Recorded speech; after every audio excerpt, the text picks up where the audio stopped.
Hello friends, welcome to NC entry.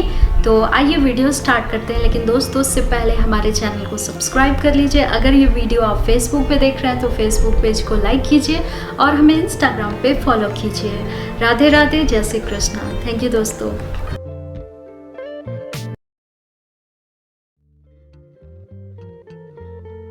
मैंने नारद को यह वरदान दिया था। नारद भी इतने समय से तुम्हारे बीच ही गोपनीय रूप से उपस्थित हैं। नारद तुम्हें दर्शन देकर सारा रहस्य बताएंगे। अब तुम ध्यान से वह विधि सुनो, जिससे करके ही प्राण प्रतिष्ठा करना। नीलांचल पर 100 कुएं बनवाओ, 100 यज्ञों का आयोजन करो। कुओं के जल से मेरा अभिषेक होगा।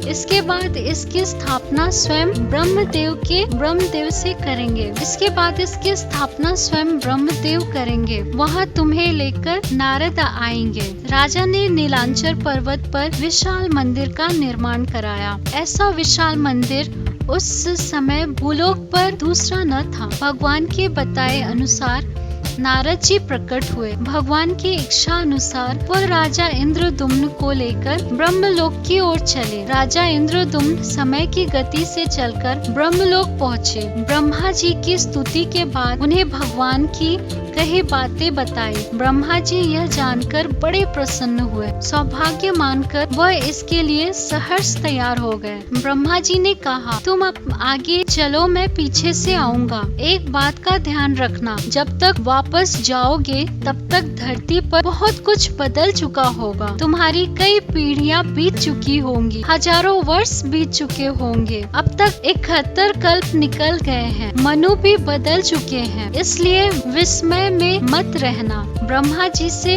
विदा लेकर इंद्रदुम्न नारद के साथ पृथ्वी पर आए। अब वहाँ राजा गाला का राज्य स्थापित हो चुका था। जो मंदिर विश्व वसु ने बनाया था, उसका अधिकांश अंश लुप्त हो चुका था।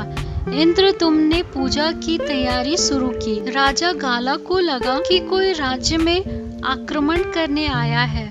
वह अपनी सेना लेकर चढ़ाया, पर जब दृश्य देखा तो विनित हो गया। कुओं से निकलकर 108 कलशों में जल भरकर भगवान के शिशु रूप का अभिषेक आरंभ हुआ। भगवान ने नारद जी को वचन दिया था कि वह एक साधारण बालक की तरह अपनी लीलाएं करके उन्हें आनंदित करेंगे। इसलिए भगवान ने लीला आरंभ की। इतने स्नान से भगवान को सर्दी लग गई। भगवान का 15 दिनों तक का विशेष उपचार किया गया।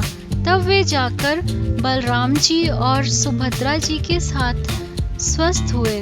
भगवान श्री कृष्ण बलभद्र और सुभद्रा जी के बिना हाथ पैर वाली मूर्तियां इसी कारण ऐसी हैं। उन प्रतिमाओं को ही मंदिर में स्थापित कराया गया है। कहते हैं कि विश्व वसु संभवतः उस राजा बहेलिया का वंशज था, जिसने अनजाने में भगवान कृष्ण की हत्या कर दी थी। विश्व वसु शायद कृष्ण के पवित्र अवशेषों की पूजा करता था। ये अवशेष मूर्तियों में छिपा कर रखे गए हैं। विद्यापति और ललिता के वंशज, जिन्हें दैत्यपति कहते हैं, उनका परिवार ही यहाँ आज तक पूजा करता है।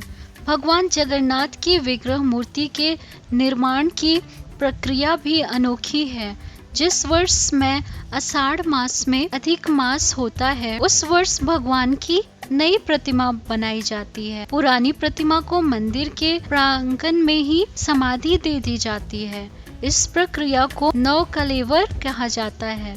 मंदिर के पुजारी आंखें बंद करके भगवान की प्रतिमा का निर्माण करते हैं और फिर एक विशेष प्रक्रिया से भगवान की प्राण प्रतिष्ठा की जाती है। तो दोस्तों, आज भगवान जी का जो ये व्रत कथा थी वो संपूर्ण होती है।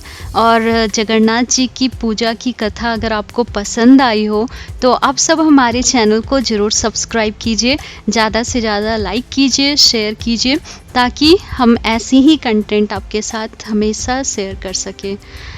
जय जगन्नाथ, राधे राधे, जय Shri Krishna. Thank you friends.